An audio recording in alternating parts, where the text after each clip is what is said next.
Samajwadi party ने बंगाल में ममता बनर्जी और तमिलनाडु में एमके स्टालिन की चुनावी हार के बाद चुनाव प्रबंधन कंपनी आईपैक से अपना रिश्ता खत्म करने का फैसला लिया है। बताया जा रहा है कि अब पार्टी खुद चुनाव प्रबंधन करेगी। कई जगह इस बात की भी चर्चा है कि इन राज्यों में आईपैक ने चुनाव में बीजेपी की मदद की, जिससे अखिलेश काफी नाराज है। हालांकि न्यूज 24 इस बात की कोई पुष्टि नहीं करता है।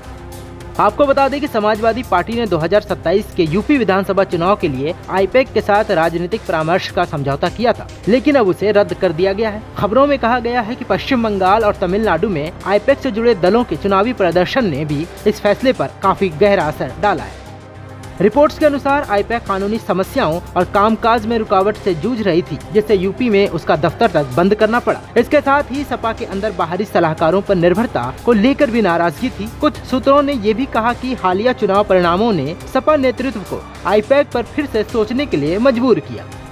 जानकारी के मुताबिक बंगाल और तमिलनाडु में जिन दलों के लिए आईपैक ने काम किया, उनके नतीजे उम्मीद के मुताबिक नहीं रहे और उसी ने अखिलेश यादव को सतर्क किया। रिपोर्टों में इसे सपा के लिए एक सियासी चेतावनी की तरह देखा गया, क्योंकि पार्टी 2027 की तैयारी पहले ही चरण में मजबूत करना चाहती थी।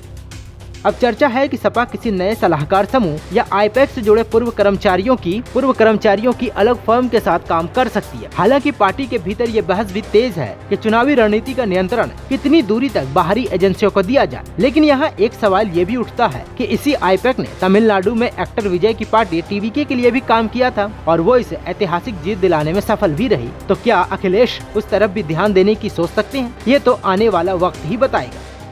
अब चलिए आपको आईपैक और उससे जुड़े विवाद के बारे में बताता हूँ। आईपैक यानी इंडियन पॉलिटिकल एक्शन कमेटी एक पॉलिटिकल कंसल्टेंसी कंपनी है। ये राजनीतिक दलों के लिए बड़े स्तर पर चुनावी अभियानों का काम करती है। कंपनी और उसके डायरेक्टर प्रतीक जैन पर करोड़ों रुपए के कोयला चोरी घोटाले में मनी लॉन्ड्रिंग का आरोप है। सीबीआई ने इस मामले में 27 नवंबर 2020 को एफआईआर दर्ज की थी और बंगाल चुनाव से ठीक पहले कोलकाता में आईपैक के दफ्तरों को बंद भी करवा दिया गया था।